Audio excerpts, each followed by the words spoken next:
Good morning mga nanay! This is our bansary for today. O di ba sinipag, maaga tayo. Good morning talaga to. Ang burger patty natin, ground beef, asin, paminta Naka-prepare lang. Na yan kagabi bago ako natulog. Yung sauce naman, mayonnaise, ketchup, at nag-chop ako ng cucumber pickle.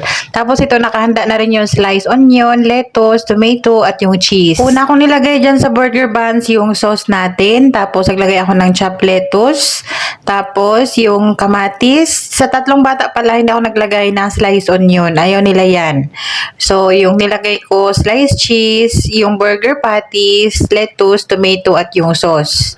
Tapos, sa kanilang side snack ay naglagay ako ng sunbites or bread pan yan sa atin. Kinuntian ko lang para maubos. Tapos, naglagay ako ng blueberry. At kung napapansin nyo, 4 na yung ginawan ko ng lunchbox. Yes po, si Basma ay nandito na at nakauwi na siya finally sa bahay. So, ay yung gura niya ay papunta naman ng hospital today.